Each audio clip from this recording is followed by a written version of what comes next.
Greg, I appreciate that introduction, and just want to tell you that all of us coaches really appreciate what kind of job that you do for the SEC. As an assistant coach, you really don't have appreciation for it. You're kind of happy that the head coach is out of the office for the day. You might get an opportunity to go hit a golf ball a few times or something like that. But now being a head coach, getting an opportunity to go to these meetings, you learn a lot and you see what all that goes into it. But a big thank you to Greg, a big thank you to William King for keeping all of us coaches in this conference compliant, and Steve Shaw with the officials. In our conference, our guys do a fantastic job. This is a really tough game to call. There's so many different things and variables that happen in a game, and we had an opportunity this offseason to sit down and visit a little bit with the officials in this league, and the time and effort that they put into it speaks volumes to our league and why that we do such a really good job when it comes to calling the game. To the media, Greg mentioned, being here as a coach at Hoover High School, this was one of my favorite times of the year, and it has been. Because you got up to date. It's time for football to start, and for the first time you get a little information about what's going on with each team. So I've started to figure out this has not been my favorite time as a head coach. It's not something that I exactly enjoy doing, but I appreciate the media and what you do for our game. And you sell the game of football. You sell the SEC, and we appreciate what you do. The city of Hoover, I was a young coach and started coaching here back in 2001 and had an opportunity to work with some really, really good people. In fact, there's 5 folks that were on the staff when I worked at Hoover High School. Myra Miles was our athletic director. She now is my personal assistant. Todd Watson was one of the defensive coordinators here before me. He's our football ops guy. Brandon Shepard was our athletic trainer. He works in our operations. Danny Stiff played for us at Hoover High School. He works in our recruiting department. And Kevin Scher was one of our assistant coaches. All of us started our career at Hoover High School at some point in time, and Kevin coaches the linebackers, and he's our special teams coordinator. We've had a lot of changes in the first year that I've been at Tennessee. We've got a new president, Randy Boyd. I'm really looking forward to building a relationship with Randy. Had lots of times to meet with him, talk, and we're excited about the direction of our university. We have a new chancellor, Chancellor Plowman. Have yet had a chance to meet with her, but we've talked, and she just started last week. So with the new president, new chancellor, we're ready to get this thing kicked off and started. Philip Fulmer, athletic director, has been a constant from day one that I've been there. And, Coach Fulmer, he's a VFL. Everybody, you see this VFL, Vols for life. Well, Coach Fulmer is a true Vol for life. Was a player, assistant coach, head coach, and now the athletic director. And through his guidance, we have started a new program that is called Vols for Life. And it's for our student athletes, and it's to help them create opportunities beyond their playing days. And we're excited about that. Facilities, I said last year before we ever played a game, we redid the Anderson Center. We added 2 practice fields. We redid the weight room. We've already started a plan that we're going to start this as soon as this season's over with. Redoing the Anderson Center, adding on, doing some things from a dining facility, players' lounge, and Coach Fulmer has been there and kind of had our back from the get-go, and we're thankful that he's there. When you look at your staff, that right now that's what we're selling at Tennessee, the vision that our staff has. And you look on offensive side, we had an opportunity to get Jim Chaney this offseason. Jim's a guy that, he's a very good communicator. He's a great teacher. He's a good evaluator. He works well with people. Having a chance just to listen to him talk to our coaches and our players. He's very personable, really good teacher. He's done it in the SEC a bunch of different ways, whether it was last few years at Georgia where they ran the ball a lot, or at Tennessee before where they had a lot of balance, or when he was even at Purdue and they threw the ball 50 and 60 times. You know, Jim's a guy that figures out who his best players are, and he finds a way to get them the ball. So we're excited to have him. I know that he's a guy that's really helped me in the last 6 months. So I'm looking forward this season. T. Martin, here's a guy that was the offensive coordinator at USC. You can look at his track record as a wide receiver coach, had tremendous offenses at USC. He's came back to the University of Tennessee to be our wide receiver coach, assistant head coach, and passing game coordinator. So nobody can really visualize and sell Tennessee like T. Martin can. He's lived it, he's seen it, he's dreamed it, he's been there, he's done it. So excited he's there. Will Friend will be back to coach our offensive line. David Johnson has moved from wide receivers and will now coach running backs. You know, David's a guy that was a high school coach at one time in Louisiana. So he's coached a bunch of different positions, and he's a guy that had no problem doing that. Brian Needlemeyer is one of the young coaches on our staff that's under 30. Great recruiter and continues to do a good job as the tight ends coach. Defensively, we had a couple of changes there. Derek Ansley will now be the defensive coordinator. Derek's a guy that, you know, I've worked with several years at Alabama. He was my graduate assistant, defensive back coach. So he's a guy that if I start a sentence, he can finish it. Is one of the very bright minds in all of college football. He's coming from the Oakland Raiders. Chris Rump will continue to be our co-defensive coordinator and coach our outside linebackers. Tracy Rocker will coach the defensive line, and Kevin Scher will coach the linebackers, but Kevin will be moving to special teams coordinator. So one thing, I just wanted to name all these guys, okay, because I'm excited about these guys. I think it's one of the best staffs, if not the best staffs in the country. When you just look at the track record, the men on this staff have been a part of 16 national championship staffs, okay? So we've seen greatness. We know what great looks like. You know, I don't know how many number of conference championships or draft picks that we've coached, but we've been a part of winning a championship, and that's our plan, that's our goal at the University of Tennessee. Eight of these guys started off as high school coaches, which I think is extremely important when you talk about teaching progression. You know, at one time I was a high school coach, and a lot of people ask me, why did you get in that business? Well, for one reason, I wanted to have a positive impact on young people, and these guys kind of think the same way there. So, but the most important thing about these guys is they're really good men, good family men, good fathers, good husbands, and I'm excited about having all these guys on our staff. You know, we've had a tremendous off season, and it starts with academics. We had 53 guys in the spring semester had a 3.0 or better. So that says a lot about our academic staff. If you checked the incoming freshmen at the University of Tennessee, they average a 27 on the ACT. So each class. So the academics there are really strong. We have across our roster, there's 40 degrees represented within our roster. We have 12 seniors on our football team. By December, we will have 13 guys with degrees. In the last 5 years, 97% of seniors who have exhausted their eligibility at the University of Tennessee have graduated.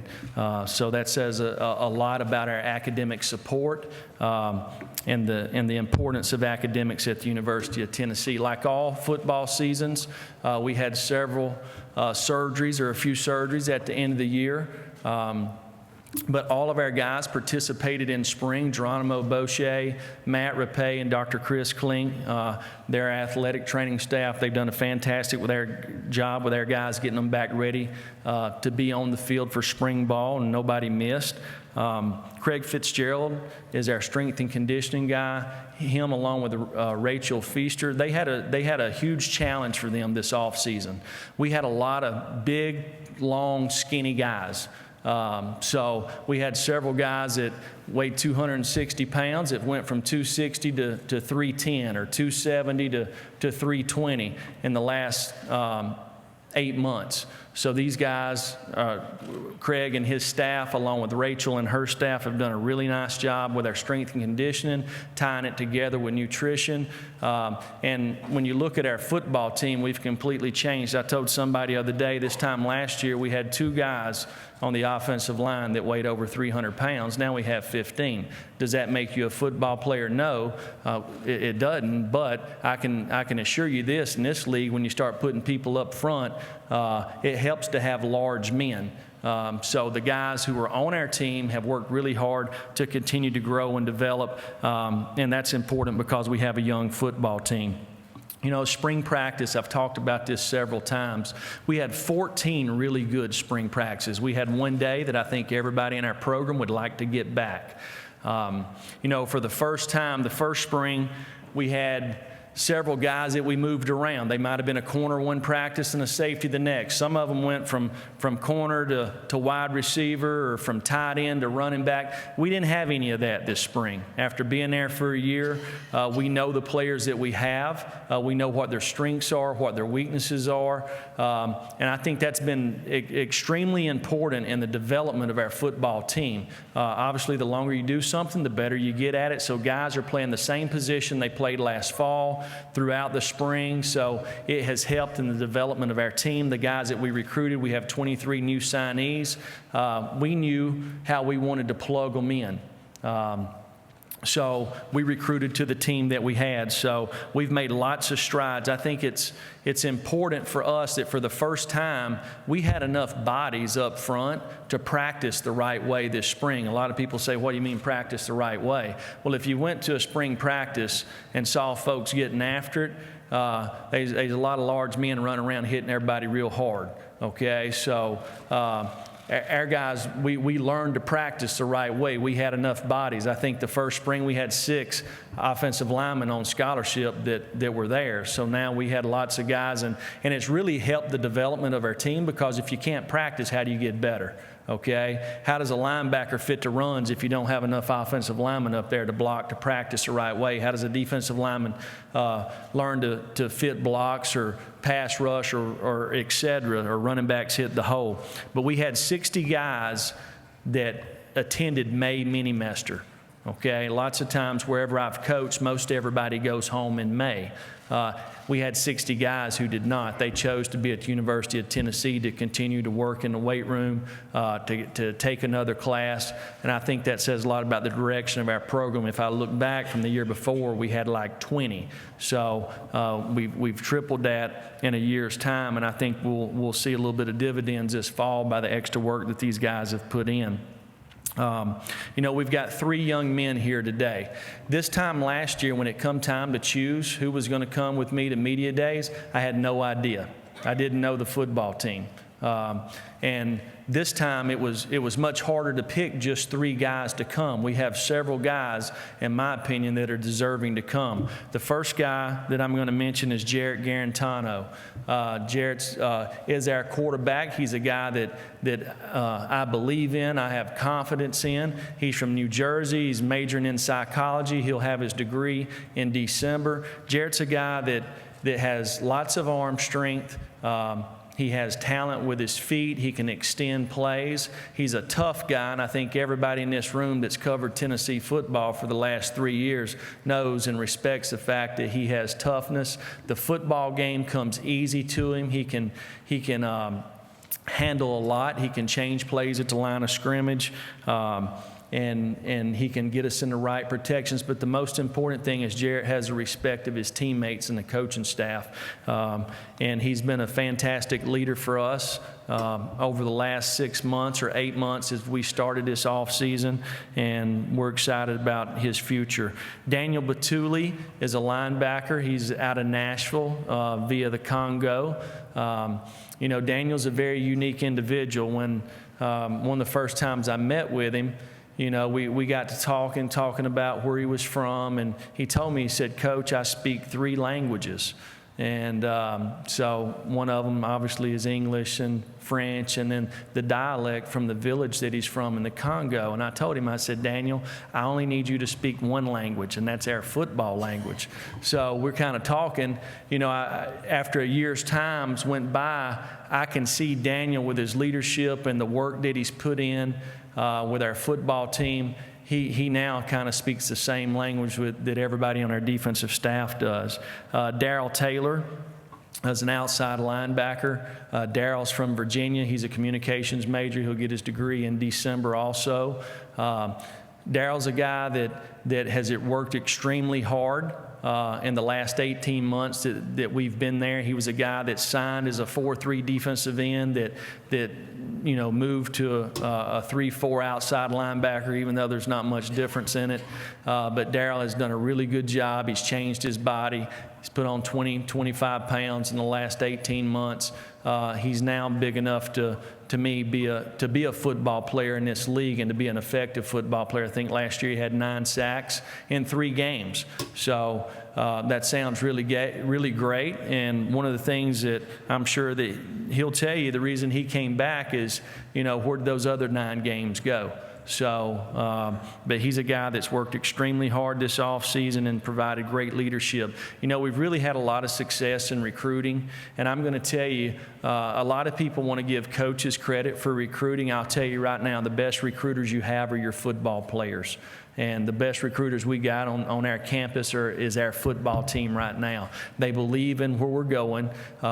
They believe in what we're doing, and they're willing to do everything that they've got to do to help get guys come to the University of Tennessee because they're hungry to have success. They want to compete against the best players day in and day out, and our players have done a fantastic job doing that.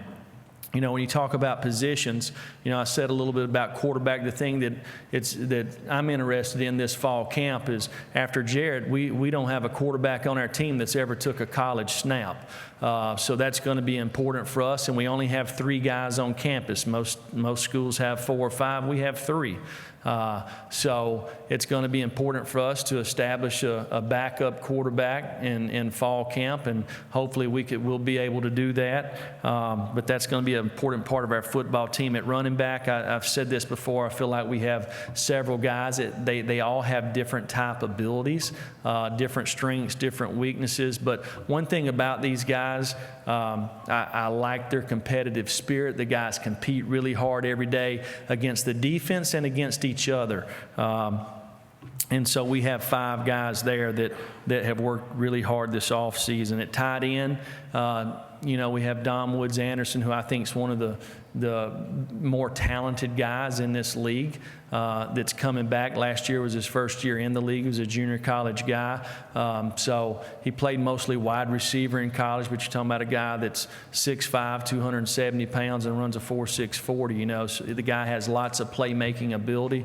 We need to find ways to be able to get this guy the ball, but we've got to create some depth, and we have some young guys there. Wide receiver, you would think would be a strength on our team. Like I said, we only have 12 seniors, but 4 of them are wide receivers. So I'm going to say that again. 4 of them are wide receivers. So if I was a wide receiver in high school, Tennessee would be a great landing spot in the near future. Marquez Callaway, Jawan Jennings, Tyler Bird, Brandon Johnson, those guys have played a lot of ball along with Josh Palmer and Jordan Murphy. So we need these guys to make plays for us, and they have the ability to do that. I think there's no secret that our offense has got to start up front. We have struggled last year at that position, and in my opinion, no fault of the kids. Some of the guys were not physically ready to play. They're plenty talented enough, but it's hard to play in this league when you weigh 265 pounds. We've added guys at that position. We have lots of competition now. Like I said before, last year we had 2 guys that weighed 300 pounds. Now we have 15. So we have competition.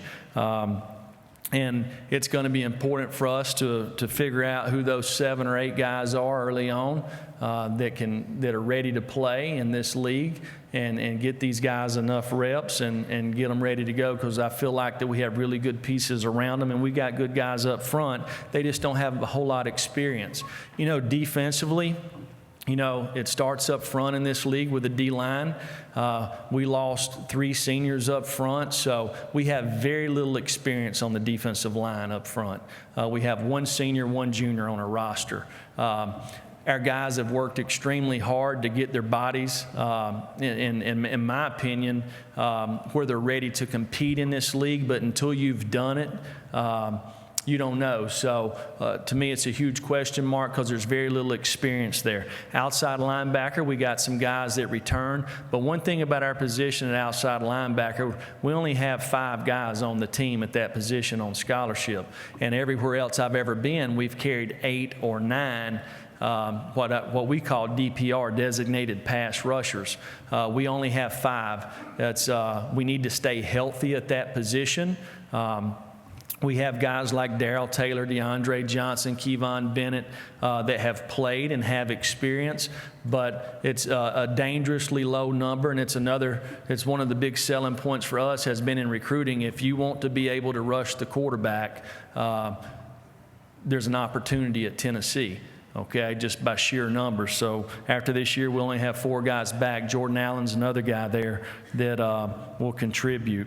Inside linebacker is a place that, you know, we do have a little bit of experience at in some young talent. So it'll be interesting how that shakes out there. And then defensive backs, we have all the return guys back in the defensive backfield, so we got a little bit of experience there. Our kicking game, our kickers are all back: Paxton Brooks, Joe Dole, and Brent Samaglia. Marquez Callaway and Bryce Thompson returned kicks last year. So with that, I'll take any questions. Thank you, Coach Pruitt. If you have a question, raise your hand. Please give your name and affiliation. We'll start